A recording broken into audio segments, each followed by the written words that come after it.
দেখেন 135 ধারাটা হচ্ছে সাক্ষ্যের ক্রম কি হবে, আগে জবানবন্দি হবে, পরে জেরা হবে, কাকে সাক্ষী করা হবে, এই সবগুলো আপনি সিপিসি এবং পুনঃজবানবন্দি গ্রহণের সময় যদি থাকে আদালতের মানে না সরি 135 ধারার মূল কনসেপ্টটা কি, যে কোন ক্রমানুসারে সাক্ষী নেওয়া হবে, তাদের জবানবন্দি গ্রহণ করা, দেওয়ান, এটা দেওয়ানি কার্যবিধি বা ফৌজদারি কার্যবিধি অথবা প্রচলিত আইন রীতি অনুসারে হবে একটা বিষয়।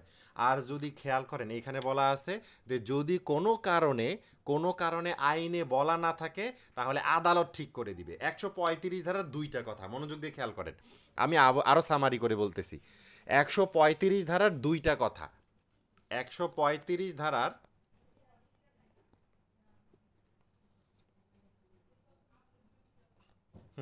135 ধারার দুইটা কথা।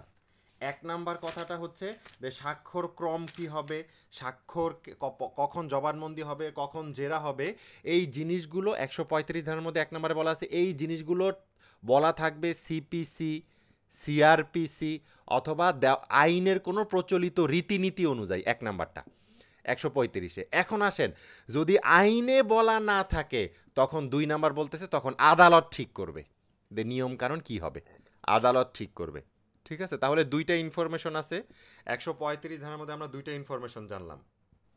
সেটা হচ্ছে স্বাক্ষর ক্রম কি হবে, প্রথমে জবানবন্দি অথবা অন্যান্য বিষয় কি হবে, এই জিনিসগুলো দেওয়ানি কার্যবিধি সিপিসি সিআরপিসিতে বলা আছে অথবা প্রচলিত কোনো নিয়ম রীতিতে বলা আছে। আর যদি আইনে খুঁজে না পাই আমরা তাহলে এটা আদালত ঠিক করবে, আদালত ডিটারমাইন করবে, আদালত নিশ্চিত করবে অথবা আদালত নিজের বিবেচনায় ঠিক করবে, এটা আদালত যা ঠিক মনে করে। শেষ। 135 ধারাটা আমরা বুঝতে পারলাম। এরপরে আসেন পরবর্তীটা হচ্ছে 136 ধারা। 136 ধারাটা আমরা 5 ধারার সাথে পড়ে ফেলছি, আপনারা দেখেন 136 ধারাটা আমরা 5 ধারার সাথে পড়ছি। আমি একটু রিফ্রেশিং মেমোরি অর্থাৎ 159-এ যেটা বলা আছে রিফ্রেশিং মেমোরিতে যাই, অর্থাৎ এটা কি স্মৃতি পুনরুজ্জীবিত করাই আপনাদেরকে। দেখেন 5 ধারায় আমরা সাক্ষ্য আইনকে জিজ্ঞাসা করছিলাম যে আচ্ছা আমরা কি যে কোনো বিষয়ে সাক্ষী দিলেই সাক্ষ্য গ্রহণযোগ্য হবে, তখন 5 ধারা বলছিল না, যে কোনো বিষয় আপনি বললেই সেটা সাক্ষী হিসাবে গণ্য হবে না, সাক্ষী হিসেবে গণ্য হবে দুইটি বিষয়। কি কি দুইটি বিষয়?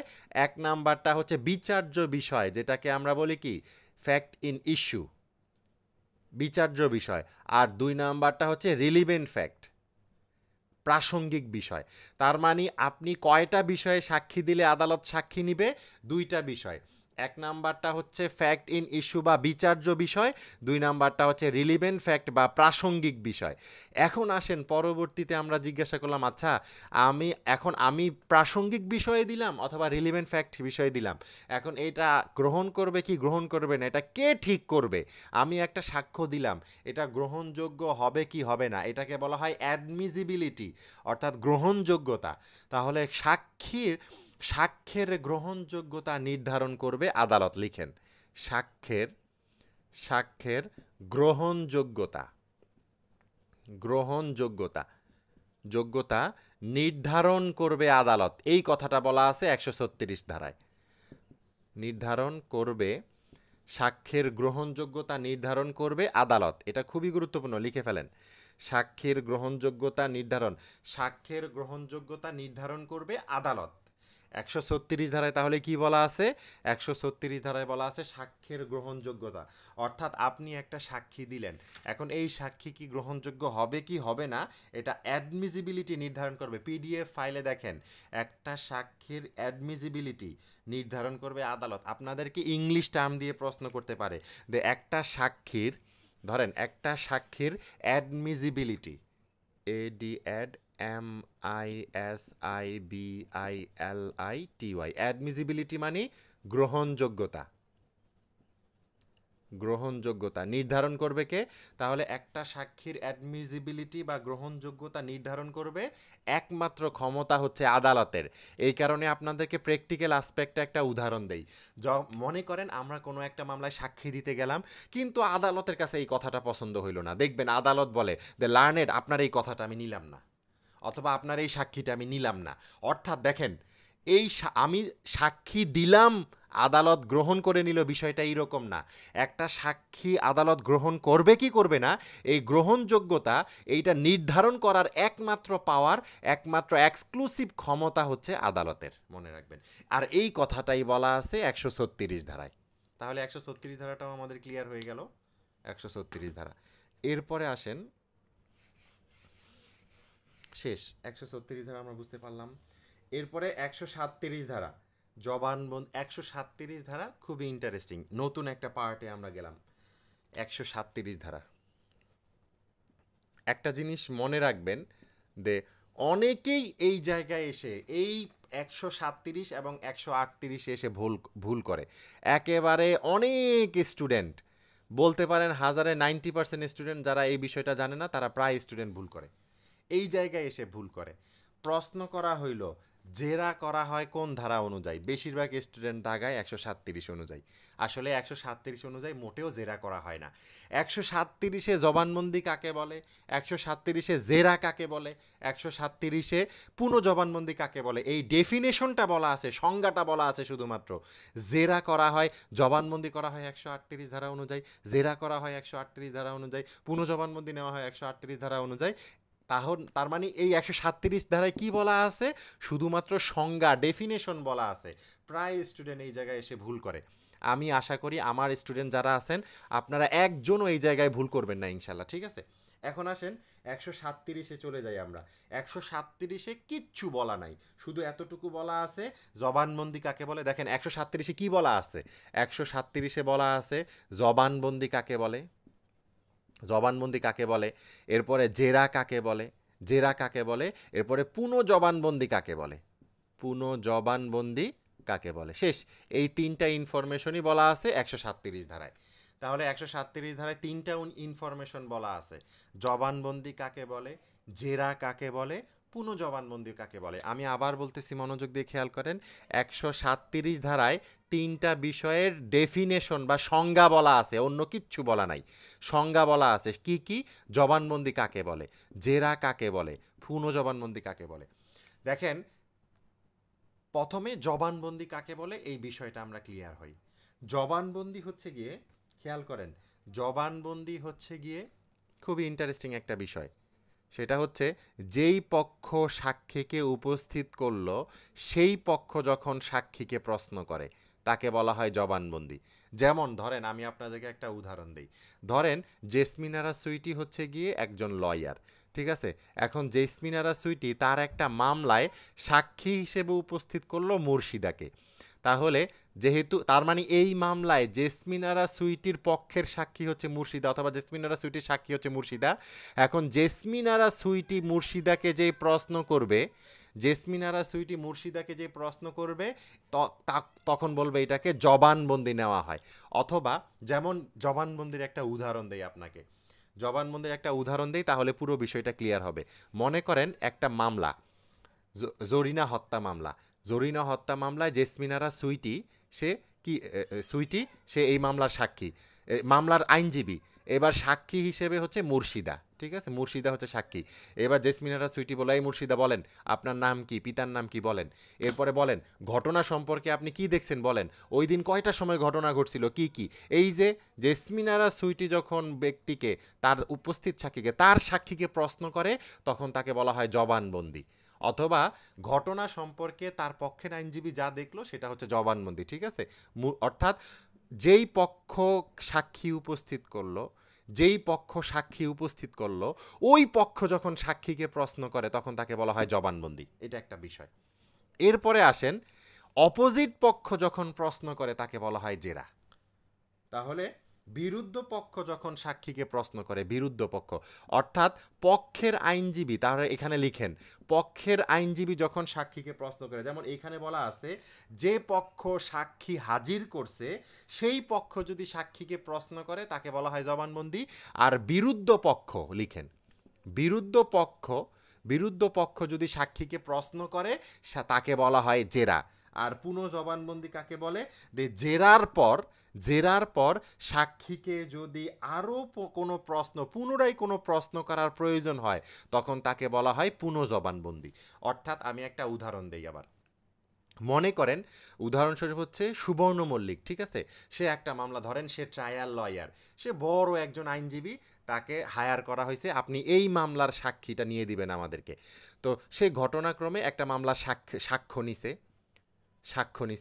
সাক্ষ্য নেওয়ার পর পরবর্তীতে তাহলে সুবর্ণ মল্লিক যে সাক্ষীকে যে প্রশ্ন করলো পক্ষের লয়ার, সে জবানবন্দি নিল, জবানবন্দি।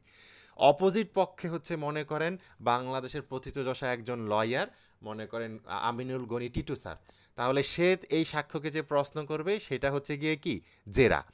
এরপরে সুবর্ণ মল্লিক চিন্তা করলো কি রে, আমার তো আরও কিছু প্রশ্ন বাকি আছে, তখন সে আবার যে প্রশ্ন করবে তার সাক্ষীকে, তখন সেটা হবে পুনঃ জবানবন্দি। তাহলে এই স্টেজটা আমরা জেনে ফেললাম। আমি আবার সামারি করে বলতেছি, মনোযোগ দিয়ে খেয়াল করেন। যেই পক্ষ সাক্ষী উপস্থাপন করছে ওই পক্ষ যখন প্রশ্ন করে তাকে বলা হয় জবানবন্দি, বিরোধী পক্ষ যখন প্রশ্ন করে তাকে বলা হয় জেরা। আর জেরার পরে ওই পক্ষের আইনজীবী যখন মনে করে যে আমাদের আরও প্রশ্ন করা দরকার বা পুনরায় আরও কিছু প্রশ্ন করা দরকার, তাহলে সেটাকে বলা হয় পুনঃ জবানবন্দি। এখন আসেন আপনাদেরকে কিছু টার্ম বলি, যেই টার্মগুলো আমাদের আইনে ভুল প্রয়োগ আছে, এবং এখনও ওই দিন একজন লয়ার, আমি মানে অবাক হইলাম, যে লয়ার উনি বলতেছে এই ওয়ার্ডগুলো ইউজ করতেছে, এটা অনুচিত, এই ওয়ার্ডগুলো আইনে নাই। যেমন ওয়ার্ডগুলো কি কি মনে রাখবেন, পুনঃজেরা বলতে আইনে কোনো শব্দ নাই, পুনঃজেরা। পুনঃ জবানবন্দি আছে কিন্তু পুনঃজেরা বলতে আইনে শব্দ নাই। এরপরে আসেন পুনঃতদন্ত বলতে কোনো রিইনভেস্টিগেশন বা পুনঃতদন্ত, রিইনভেস্টিগেশন, এটা হচ্ছে রিক্রস বলতে কোনো শব্দ নাই। এরপরে রিইনভেস্টিগেশন বলতে আইনে কোনো শব্দ নাই। এরপরে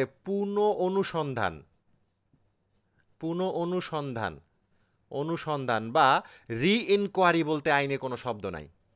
মনে রাখবেন এই ওয়ার্ডগুলো আইনে নাই, এই ওয়ার্ডগুলো আপনারা ইউজ করবেন না। আমি আবার বলতেছি, মনোযোগ দিয়ে খেয়াল করেন।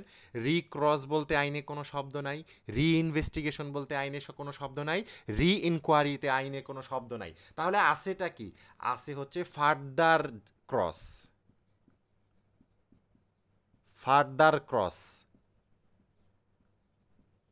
Further cross. আইনে আছে ফার্দার ইনভেস্টিগেশন,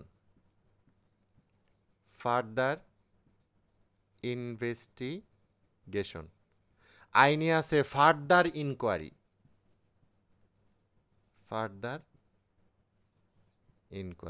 তার মানে এটা কাটেন, এটা টিক চিহ্ন, এটা কাটেন, এটা টিক চিহ্ন, এটা কাটেন, এটা টিক চিহ্ন। অর্থাৎ আইনে পুনঃজেরা বা রিক্রস বলতে কোনো শব্দ নাই, ফার্দার ক্রস আছে। আইনে পুনঃজবান বলতে রিইনভেস্টিগেশন বলতে কোনো শব্দ নাই, ফার্দার ইনভেস্টিগেশন আছে। আইনে রি-ইনকোয়ারি বলতে কোনো শব্দ নাই, ফার্দার ইনকোয়ারি আছে। এখন আসেন কেন বললাম, এখন আসেন ফার্দার ক্রস, এটা কি 137-এ বলা আছে? না, 137-এ মনে রাখবেন 3টা ডেফিনেশনের কথা বলা আছে।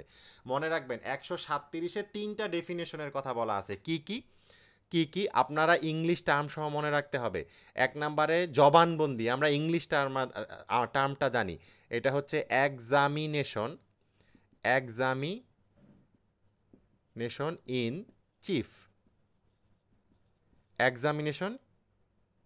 ইন চিফ, এরপরে এটা হচ্ছে পুনঃ জবানবন্দি। 2 নাম্বারটা হচ্ছে ক্রস এক্সামিনেশন,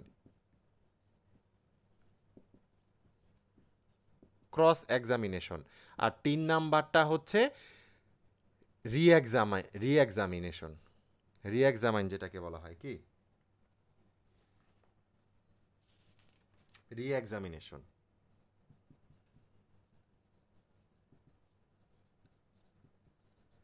তার মানে এটার বাংলা অর্থ হচ্ছে জবানবন্দি, এটার বাংলা অর্থ হচ্ছে জেরা, এটার বাংলা অর্থ হচ্ছে পুনঃ জবানবন্দি। শেষ। 137-এ এই 3টা ডেফিনেশন বলা আছে।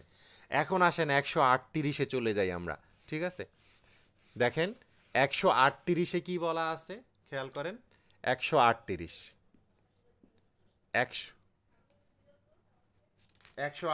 কি বলা আছে? 138-এ বলা আছে এবার সাক্ষ্য গ্রহণের ক্রম, এইটা গুরুত্বপূর্ণ। 138-এ বলা আছে কি বলেন তো? সাক্ষ্য গ্রহণের ক্রম। অর্থাৎ কিভাবে সাক্ষীগুলো গ্রহণ করা হবে। আপনাদের এমসিকিউ পরীক্ষায় আসতে পারে সাক্ষ্য গ্রহণের ক্রম কোন ধারায় বলা আছে, তাহলে সাক্ষ্য গ্রহণের ক্রম 138 ধারায় বলা আছে। আমি আবার বলি, এই ধারাগুলো আপনাদের পরীক্ষার জন্য খুবই গুরুত্বপূর্ণ। সাক্ষ্য গ্রহণের ক্রম কোন ধারায় আলোচনা করা হয়েছে? সাক্ষ্য গ্রহণের ক্রম 138 ধারায় আলোচনা করা হয়েছে সাক্ষ্য গ্রহণের ক্রম। এখন আসেন, প্রথমে কি বলা আছে? 137-এ বলা আছে প্রথম পক্ষ 137-এ বলা আছে প্রথম পক্ষ জবানবন্দি গ্রহণ করবে। জবানবন্দি, প্রথম পক্ষ জবানবন্দি গ্রহণ করবে। এক নাম্বারটা, প্রথম পক্ষ জবানবন্দি গ্রহণ করবে। 2 নাম্বার বিষয়টা হচ্ছে বিরুদ্ধ পক্ষ ইচ্ছা করলে সাক্ষীকে, দেখেন এইখানে শব্দটা এইভাবে ইউজ করা হয়েছে, বিরুদ্ধ পক্ষ ইচ্ছা করিলে, ইচ্ছা অর্থাৎ সে জেরা করতে বাধ্য না, ইচ্ছা করিলে জেরা করতে পারবে। এই কারণে জেরা করতে পারবে, এই কারণে আদালত দেখবেন জিজ্ঞাসা করে সাক্ষী নেওয়ার পর বিরোধী পক্ষকে, এই লার্নেড আপনি কি জেরা করবেন? মানে এইটা সম্পূর্ণ জেরা করা না করা বিরোধী পক্ষের ইচ্ছার উপর নির্ভর করে, জেরা করা বা না করা। তবে সুযোগ দেওয়া আদালতের জন্য বাধ্যতামূলক। মনে রাখবেন, সুযোগ দিতেই হবে তাকে, সুযোগ দেওয়া বাধ্যতামূলক, জেরা করার সুযোগ দেওয়া তাকে বাধ্যতামূলক, মনে রাখবেন। তবে জেরা করবে কি করবেন এটা তাদের ইচ্ছাধীন ক্ষমতা, চাইলে তারা করতেও পারে নাও করতে পারে। দেখবেন অনেক মামলায় আছে আসামি বলে, না মাননীয় আদালত আমি তাকে জেরা করব না। ঠিক আছে, তার মানে 1 নম্বরে সাক্ষ্যের ক্রমটা কি? প্রথমে জবানবন্দি গ্রহণ করবে, পরবর্তীতে বিরোধী পক্ষ ইচ্ছা করলে জেরা করবে, গেল। এরপরে জেরা করার পর উপস্থিতকারী সাক্ষী যদি চায় তারা আবার পুনঃ জবানবন্দি গ্রহণ করতে পারে, পুনঃ জবানবন্দি গ্রহণ করতে পারে। এখন আসেন, প্রশ্নটা যদি আপনাদের এমসিকিউ আসে কিভাবে আসবে? জবানবন্দি গ্রহণ করা হয় কোন ধারা অনুযায়ী? 138 ধারা অনুযায়ী। জেরা করা হয় কোন ধারা অনুযায়ী? 138 ধারা অনুযায়ী। পুনঃ জবানবন্দি গ্রহণ করা হয় কোন ধারা অনুযায়ী? 138 ধারা অনুযায়ী। তাহলে 137-এ কি বলা আছে? 137-এ শুধুমাত্র ডেফিনেশনের কথা বলা আছে, অন্য কিচ্ছু বলা নাই, মনে রাখবেন। এটা খুবই গুরুত্বপূর্ণ, আপনাদের অনেকেই ভুল করতে পারে এই বিষয়টা, আশা করি আপনারা ভুল করবেন না। তাহলে 138-এ সাক্ষ্য গ্রহণের ক্রম কি? প্রথমে পক্ষ আইনজীবী সাক্ষ্য জবানবন্দি গ্রহণ করবে, এরপরে বিরোধী পক্ষ ইচ্ছা করলে জেরা করতে পারে, এরপরে পরবর্তীতে যেই পক্ষ সাক্ষী উপস্থিত করছে তারা আবার পুনঃ জবানবন্দি নিতে পারে। এখন আসেন দ্বিতীয়টা, সেটা হচ্ছে জেরাও শেষ। এখন জেরা পুনঃ জবানবন্দি শেষ, এবার পুনঃ জবানবন্দি গ্রহণ করার সময় বিরোধী পক্ষের যদি মনে হয় যে এইখানে নতুন কিছু আবিষ্কার হয়েছে অথবা নতুন আমাদেরকে আরও জেরা করা লাগবে, তখন তারা আদালতের অনুমতি নিয়ে তারা আরও জেরা করতে পারে। এইখানে একটা কথা আছে, আমি আবার বলতেছি, চার্টটা খেয়াল করেন, চার্টটা একটু মনোযোগ দিয়ে খেয়াল করেন। 138 ধারায় খেয়াল করেন, 138 ধারায় আমি প্রথমে কি নিলাম? 138 ধারায় প্রথমে জবানবন্দি নিলাম, জবানবন্দি নিলাম। 138 ধারায় প্রথমে জবানবন্দি নিলাম, জবানবন্দি নেওয়ার পর পরবর্তীতে বিরোধী পক্ষ জেরা করলো, জেরা করার পর আমি আবার কি করলাম? জবানবন্দি নিলাম। আবার কি নিলাম বলেন তো? জবানবন্দি নিলাম। নেওয়ার পর এই জবানবন্দিতে জেরা যারা করে বিরুদ্ধ পক্ষ দেখলো জবানবন্দিতে এমন কিছু নতুন বিষয় চলে আসছে, জবানবন্দিতে কিছু নতুন বিষয় চলে আসছে। তাহলে তখন এই বিরোধী পক্ষ আদালতের অনুমতি নিয়ে, মনে রাখবেন, আদালতের অনুমতি নিয়ে আরও জেরা করতে পারে। মাননীয় আদালত পুনঃ জবানবন্দি, এটা পুনঃ হবে, পুনঃ জবানবন্দিতে আমাদের নতুন প্রশ্নের উদ্ভব হয়েছে, আমাদের তাকে আরও জেরা বা ফার্দার ক্রস করতে হবে, এই সেই ফার্দার ক্রস। তাহলে ফার্দার ক্রস করে কোন ধারা অনুযায়ী? আরও জেরা করে বা ফার্দার ক্রস করে 138 ধারা অনুযায়ী। আর ফার্দার ক্রসের কথা কিন্তু 137-এ বলা নাই। এখন আসেন, আপনাদেরকে এবার বেসিক কথা লিখেন। বেসিক কথাটা কি? বেসিক কথাটা হচ্ছে আরও জেরা বা ফার্দার জেরার জন্য আদালতের অনুমতি নেওয়া বাধ্যতামূলক বিরোধী পক্ষের জন্য। লিখেন ফার্দার জেরা করার জন্য আদালতের ফার্দার জেরা করার জন্য আদালতের অনুমতি নেওয়া বাধ্যতামূলক। এই কথাটা লিখেন, ফার্দার জেরা করার জন্য আদালতের অনুমতি নেওয়া বাধ্যতামূলক। এই কথাটা একটা কথা লিখছেন। আমি আবার বলতেছি, মনোযোগ দিয়ে খেয়াল করেন। ফার্দার জেরা করার জন্য আদালতের অনুমতি নেওয়া, ফার্দার জেরা করার জন্য আদালতের অনুমতি নেওয়া এটা বাধ্যতামূলক। ফার্দার জেরা করার জন্য আদালতের অনুমতি নেওয়া বাধ্যতামূলক। ফার্দার জেরা করার জন্য আদালতের অনুমতি নেওয়া বাধ্যতামূলক, মনে রাখবেন। তবে আদালতের অনুমতি দেওয়া বিবেচনামূলক। আদালত চাইলে আপনাকে দিতে পারে, না চাইলে দিতে পারে। তাহলে লিখেন এবার, আদালতের অনুমতি দেওয়া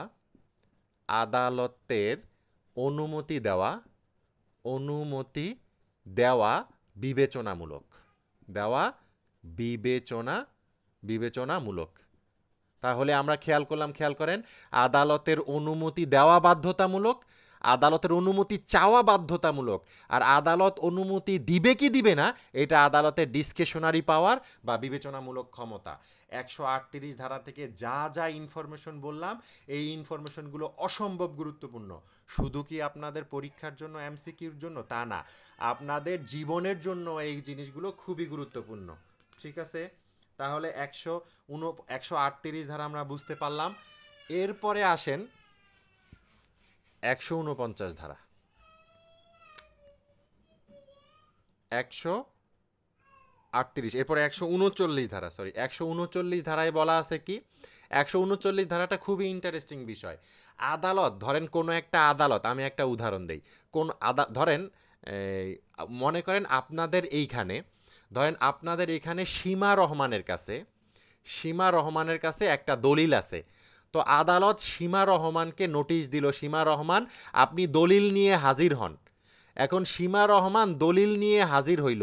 এবার আদালত সীমা রহমানকে কি করা যাবে না? জেরা করা যাবে না।